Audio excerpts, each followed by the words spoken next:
Let's get right into it. Game of the day. Yeah. It was Ravens and 49ers. Yep. Everyone's saying that it is a Super Bowl preview. Yeah. Although you know what? There is a 0.0% chance of that happening. 0.0, huh? Yeah, because that never Why? happens. It does too. It I never can name turns- like a bunch of them. What are you talking about? Well, I mean, the Giants played the Bills in the regular season. They played each other in the Super Bowl later that year. Okay, one Yeah. time. So 0.5%. The Bills played the Cowboys, and then that happened too. Do you want me to continue to go on off the top of my head? I think I can. I think I can. If they do play again. The Rams played the Tennessee Titans in the regular season and lost, and then beat them in the Super Bowl. And people were saying what were they saying at the time? This is a Super Bowl preview. Oh, Giants, Patriots, both times. Yeah. Whoa, how you like them apples? Damn, we came at you hot for that. Okay, I'll raise it up to 5% chance of it happening. It does happen, but you're right. It doesn't happen very often. It's very, very good teams in the playoffs. You never know what's going to happen. Yes. But if we do see it again, hopefully it's not as rainy. Yeah, that to me ruined the game, 100%. It didn't totally ruin the game. Well, yeah, it didn't totally ruin it, but it didn't. I want to see the two. When you're talking about the two best teams in football, which I think they are at this point, with the Patriots being just on the edge and the Saints as well. Yeah. But I want to see it in good conditions. And I don't mean it has to be perfect, but I don't want to see rain change the game. And it rained hard enough to where I do think it changed the structure of the game a little bit, especially for the 49ers. And we'll get into that. So let's start. Let's do the it. deep dive. Deep Time for the dive. deep dive. And I just do want to point out before we get into the X's and O's of the Ravens offense versus the 49ers defense, that these two teams knew each other so much. They did so much film study that even the celebrations, they learned the other team's celebrations. Did you see that from Deebo Samuel? Oh, no, I don't think I did. So he did there it is. We're showing it. Oh, that's the one we saw last week, He did the Lamar dance. Yeah, he's done that before. But we saw Mark Ingram doing it last week against the Rams. Okay, all right. So he mimicked the celebration of the Ravens, and then the Ravens also mimicked the celebration of the 49ers. I don't know if you noticed. Oh, I saw this one. Yes. Planted the Bosa flag in the game in the torrential downpour. Oklahoma gets back at Ohio State. Yes. So these two teams were intimately aware of what the other team was doing, not even on the field, but during celebrations after the whistle. Yeah, some personal connections there. There were. It was, and it was a fun game. And I mean, I think these are the two most physical teams in all of football, too. That's where it was great to watch. I mean, Seattle, New Orleans, they're in that conversation as well. But these two would be my top as far as, I always go into like bar fight teams. These would be, I think, the top two. If you had 32 teams and a bar fight broke out, they would definitely be in the Final Four, these two, and I think I would take them in the Final Four. If you're ever in a bar fight, it's a good idea to have an entire NFL team with you. I mean, it helps. Would help. It does. It gives you a lot of muscles. So let's do a Ravens O versus 49ers D. Our deep dive, and it seems like the conversation starts and ends a lot of times with Lamar Jackson, what he is doing. And there was a phrase that Mike Florio talked about on the show where he said a double-triple. Double-triple. He pulled off the double-triple, which I thought was interesting. Which is, he's going to be the king of it by the time his career is over, because, the double-triple, it is cool. I mean, there's Michael Vick had 8 of them in his career. I think Lamar Jackson had 4, right? And that's where anytime he rushes for over 100 and throws for over 100.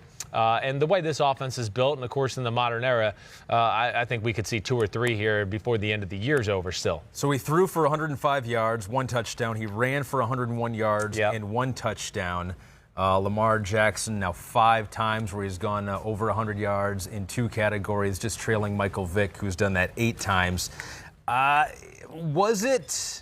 did the 49ers do to try to stop him? And was it successful? Because, Lamar Jackson can have those numbers, and you still feel like you did a pretty good job of containing him. What did you think the 49ers did? Yeah, the 49ers did a good job. Now, I'll say this. With the 49ers, the first thing is, back to the weather a little bit. The 49ers are the faster football team. So to have to play in a quagmire of, a sloppy field to slow you down, I do think that was a disadvantage to their defense in general. Their defense kind of thrives on their speed, getting off the ball, creating chaos, right? Nick Bosa, D Ford, I know he wasn't out there yesterday, but all those other guys too, the front 7, Fred Warner, he's incredibly fast. They have a fast front 7 that creates chaos and overwhelms you at times. So that was taken away from them a little bit by the weather conditions. The other thing I'll say is this, Ahmed, I think it's the first time all year where the 49ers D-line did not win the battle.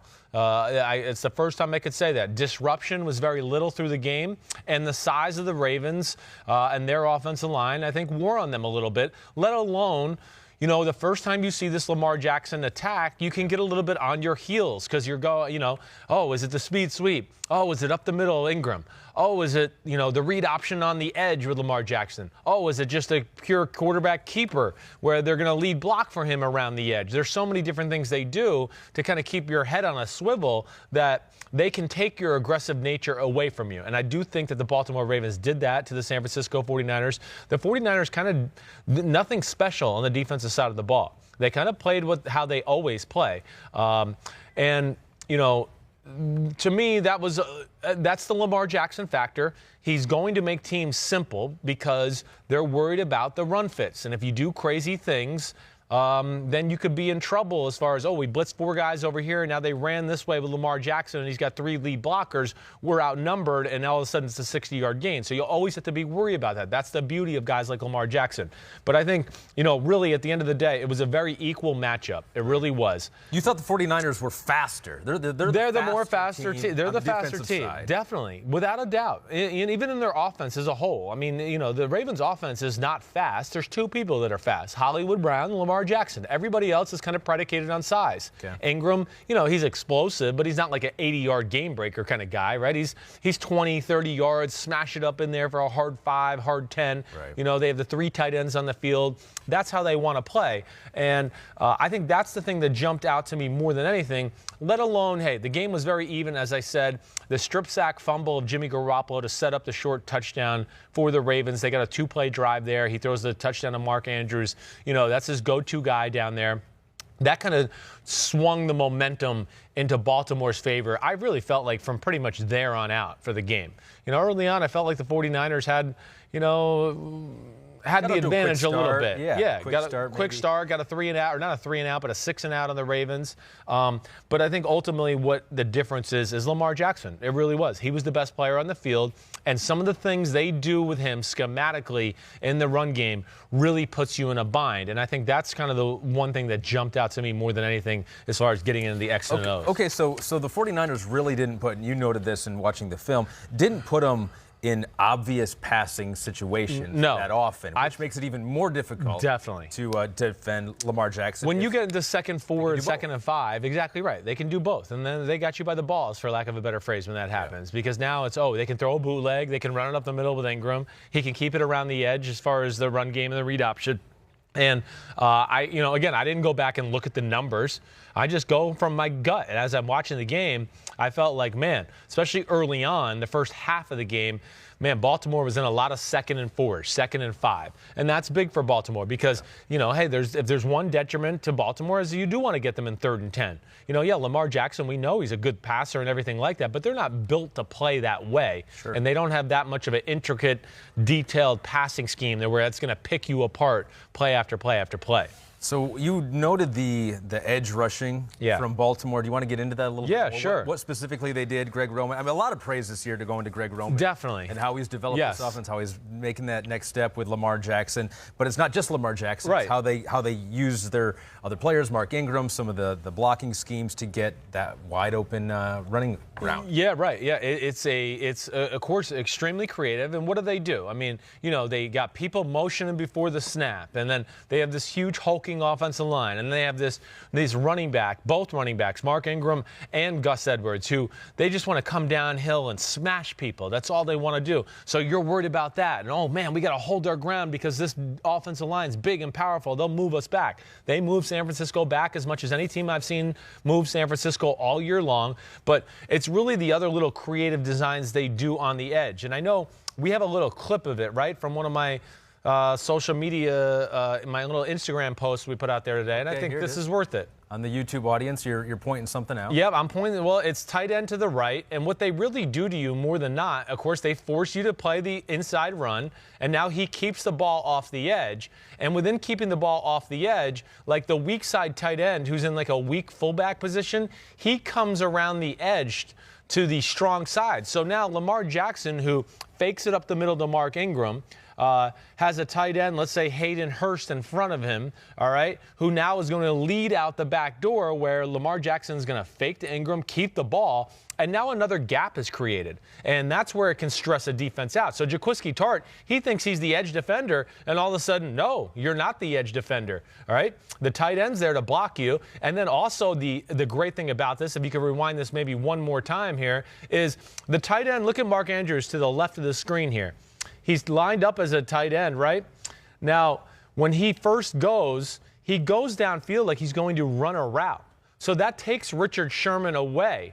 As far as Richard Sherman has to respect it. He doesn't know if Lamar Jackson's going to throw the ball out of that fake or not. So he attacks upfield, right? Now that takes Richard Sherman out of edge support in the run game. And now you have another tight end coming around the edge with Jaquiski Tartt who's going, oh no, not only do I have to tackle Lamar Jackson, but there's an extra gap here. And now I have to make a decision on whether I want to go inside this tight end or outside this tight end and hopefully make a play. And they just have a lot of different little ways of doing that stress you out. And of course, the beauty of that is the formations they have, some of the players they have, and more importantly, just that big overpowering offensive line, how they can just grind you out with a straight ahead run game. And then he keeps the ball on the edge, and he's as electric as it gets when you put him in those situations. Ravens got 4.7 yards average on first down. So, yeah, it sets you up into a 2nd and 5 situation. Yeah, there you go. Right, right. Down the field. I got a couple numbers that I want to point out. Yeah, please do. On some 49ers guys on the defensive side of the ball.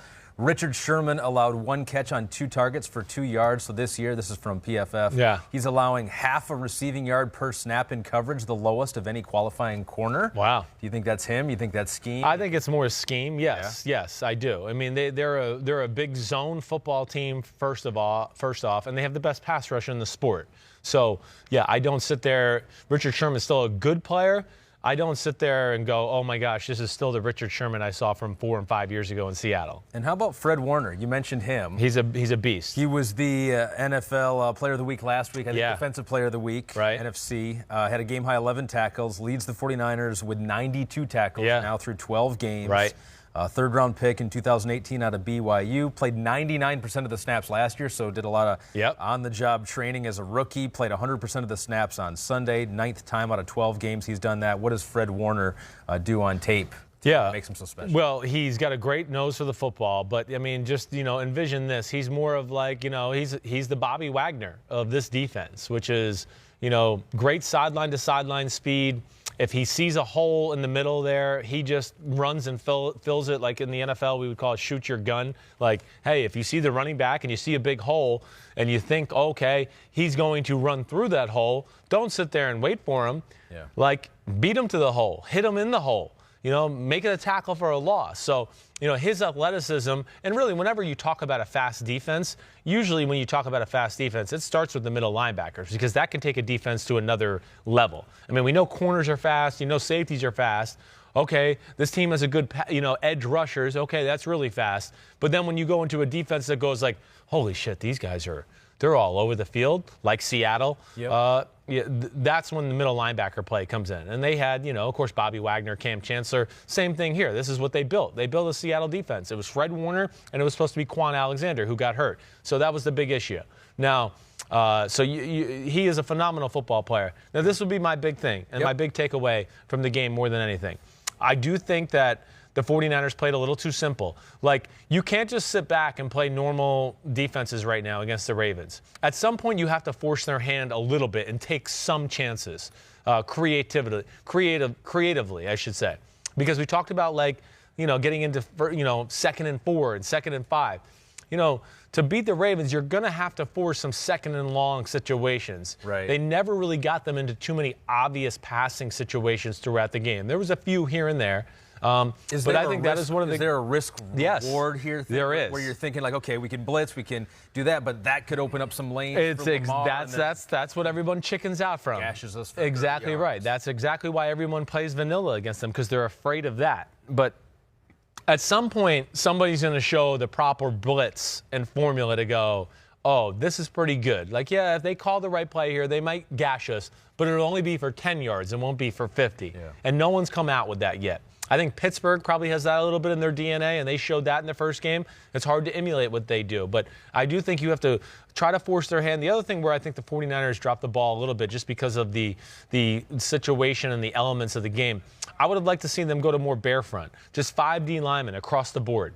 Call the bluff with the Baltimore Ravens. Let's see you throw the ball, okay? Throw the ball against us in this day with this rainy and everything like that. Sure. That would be the other thing. The Ravens did that to the 49ers, that's for sure. They were like, oh, we're not just going to let you dominate us and run up the middle all game long. They put a lot of 5D lineman sets in there and covered all 5 guys. That'd be one thing I would take away from the 49ers. But other than that, it was a very evenly played football game. And like I told you, on both sides of the ball, and we'll get into the other side, I do think the rain handicapped the 49ers more than it did the Ravens. So you think if this game is played again, even in Baltimore, the 49ers on the road in Baltimore, but it's not raining, right? You think the 49ers would win? I think I would. I still think I would take them. I don't feel comfortable about that. It's going to be close but either you would way. Give them the edge. I would. Dry conditions. Well, yeah, and let's flip it over to the other side. I mean, because my big point would be this, like the Ravens, it's all about the run game. And then they throw the ball just to keep you honest. And, okay, they're playing such run defensive looks that we have to throw the ball against this. Like, we'd be stupid not to. Yeah. Like, this is easy. This is pitch and catch time for Lamar. Lamar will tear this up. So that's really when they get into passing the football, with occasional bootleg and things like that. The 49ers offense is tied together with their play-action pass and boot game. That's what makes it a special offense. Shanahan uses that to keep people off of his run game. He uses it to create a lot of explosive plays in the pass game in general, and their most explosive plays all year in a lot of games are because of the play-action pass. That was all taken away because of the elements. It just, again, it was not great to throw the football. Both quarterbacks had moments of losing control of it, and I think both coordinators were afraid to call aggressive passing plays because of the wind and the rain in general.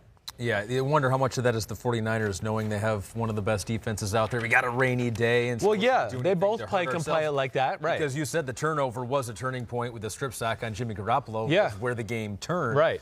They still were able to run the ball, the 49ers, against the Ravens. It was Raheem Mostert, 19 carries, 146 yards, 1 touchdown, second most rushing yards of any running back this week. I thought it was interesting.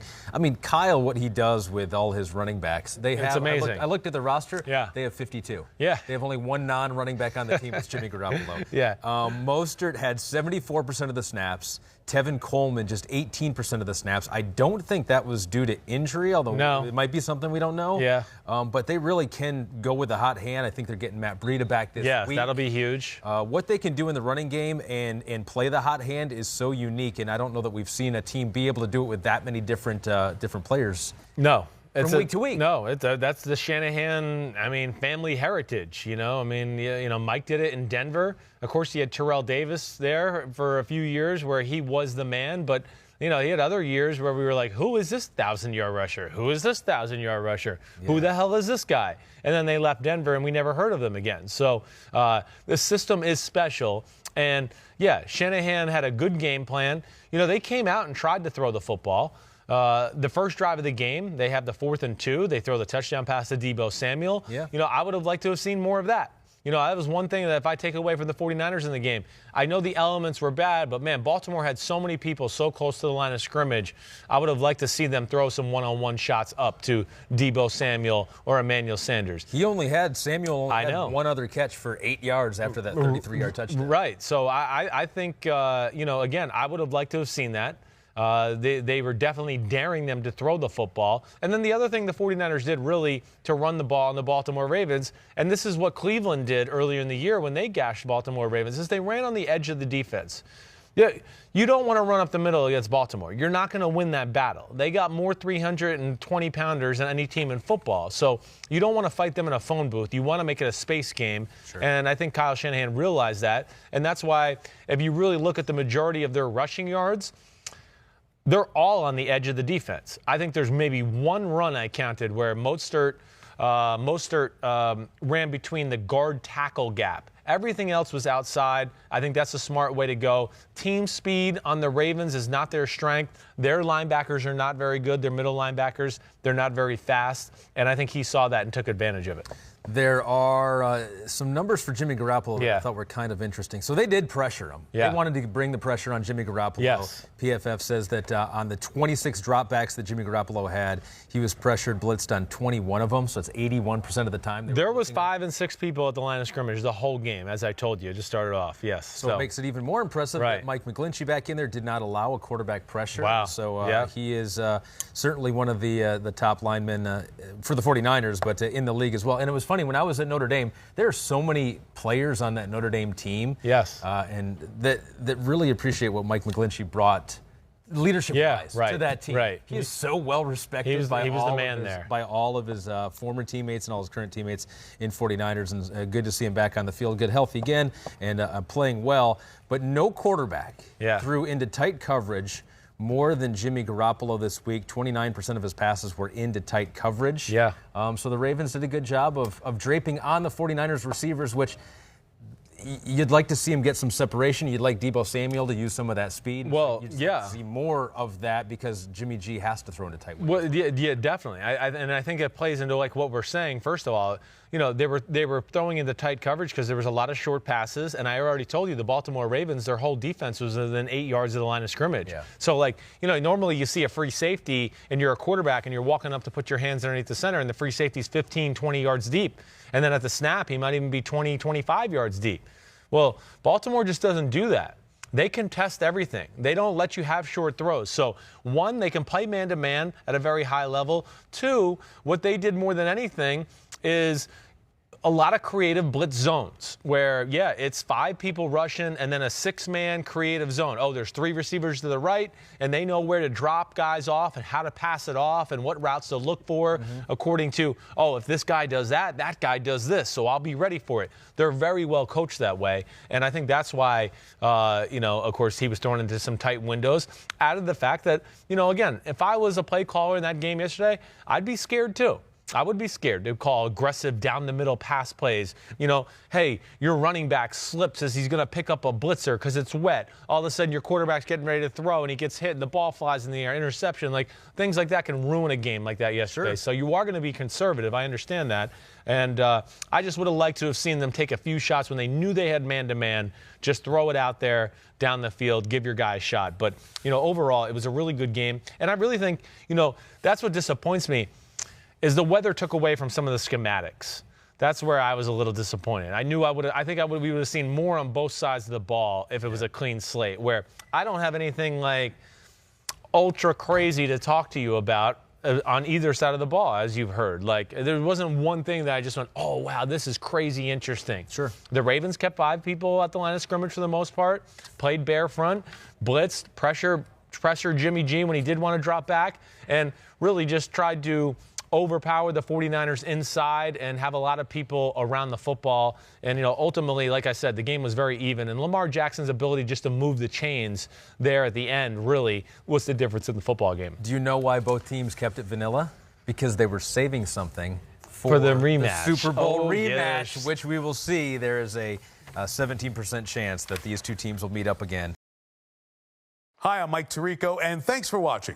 Make sure to hit subscribe for the latest news and highlights from NBC Sports.